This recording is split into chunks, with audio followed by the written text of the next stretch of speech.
Welcome everyone. आज हम एक बहुत ही important topic discuss करने वाले हैं. Something that really affects all of our lives. Unemployment, यानी बेरोजगारी.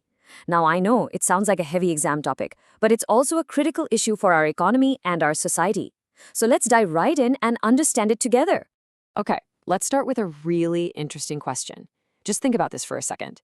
Does going to work always mean you're actually working or being productive? Keep that question in the back of your mind because the answer is going to reveal a very, very unique type of unemployment. But before we answer that question, it's super important that we clear up the fundamentals. Get our basics right. So, first things first, let's understand what the official definition of unemployment really is. Okay, so what exactly is unemployment? Well, according to the official definition, for a person to be considered unemployed, they have to meet three specific conditions. Number one, they are capable of working, meaning they're physically and mentally fit. Two, they are willing to work, they actually want a job. And three, and this is the most important one, they are actively searching for work. If even one of these conditions isn't met, then technically that person isn't considered unemployed. This definition is absolutely crucial from an exam point of view, so make a note of it. Now, let's clear up a common point of confusion. Who is not considered unemployed according to the National Statistical Office, or the NSO? See, people who are engaged in any economic activity, whether it's paid or even unpaid, like helping out in a family business, they're counted as employed. And then you have people who aren't even looking for a job, like students, retired folks, or homemakers. They fall into a category called not in the labor force. They aren't unemployed. It's a really important distinction to remember. All right, now that the basics are clear, let's get to the most interesting part. You see, unemployment isn't just one single thing. It has many different faces, many different types, and each type tells us something unique about the state of our economy. Remember that question I asked at the start? Does going to work always mean you're actually working? Well, the answer to that lies right here, in disguised unemployment. It's also called hidden unemployment. Imagine a small farm that only needs 5 people to cultivate it properly. But because it's a family farm, 8 family members are working on it. Now, those 3 extra people are definitely going to work every day, but their presence makes no difference to the total output. Their contribution is practically zero. That is disguised unemployment. And trust me, it's a favorite concept for exams. Next up, we have structural unemployment. This happens when there's a huge mismatch between skills. Basically, the skills that people have don't match the skills that industries need. For example, our education system might still be teaching traditional skills, but the industry is demanding people with skills in AI and data science. So when the structure of the economy changes, but the workforce's skills don't keep up, you get structural unemployment.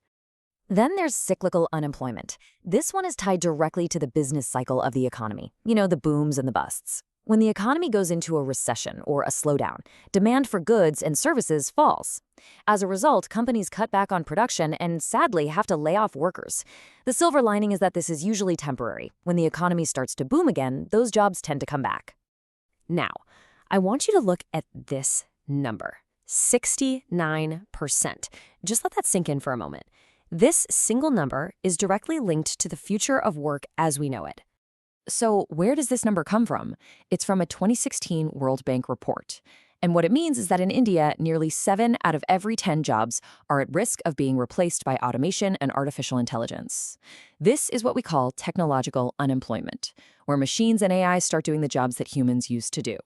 But here's the thing, this change won't affect everyone equally. The really crucial point here is that low-skilled, repetitive jobs like data entry or assembly line work are at the highest risk. On the other hand, high-skilled workers who can use and work with technology will actually see new opportunities and benefit from these advancements. So while technology takes away some jobs, it also creates new ones like AI specialists or data analysts, which of course require new skills. Okay, let's quickly cover 2 other important types. First is frictional unemployment. This is short-term and happens when people are in between jobs, switching from one to another. That gap period is what we call frictional unemployment. It's actually considered a normal, even healthy part of a dynamic economy. Second is seasonal unemployment. This is pretty common in sectors like agriculture or tourism, where work is only available during certain seasons. For the rest of the year, people in those jobs might be unemployed. So, we've understood the what. Now it's time to dig into the why and the so what. What are the main causes behind unemployment in India, and what are the real-world consequences? So let's look at the key causes.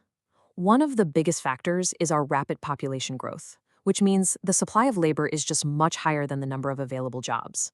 Then there's a lack of proper skill development, slow growth in our industrial sector, and a huge overdependence on agriculture.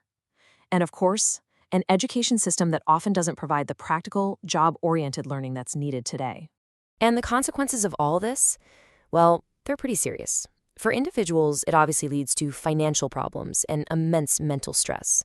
For society, it increases inequality. It also leads to brain drain. That's when our most skilled and talented people leave the country for better opportunities abroad. All of this can create social unrest and puts a huge economic burden on the government. So, the big question is, what's being done to tackle this massive problem? Let's take a look at some of the key government policies and schemes that are in place.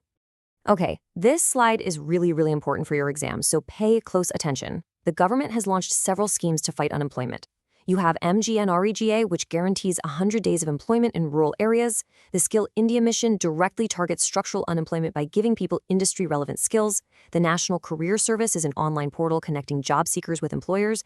And the Deen Dayal Antyodaya Yojana focuses on providing skill training to the poor. So after understanding all of this, we're left with a final, thought-provoking question. To build a workforce that's ready for the future, what should India prioritize? Creating more jobs or creating more skills in its people? It's a complex question with no easy answer. Think about it. अगर आपको ये video helpful लगा हो तो please like, share और channel को subscribe करना मत भूलना। सारे PDFs के लिए मेरा टेलीग्राम चैनल ज्वाइन करें, लिंक डिस्क्रिप्शन में है। Keep watching and stay tuned.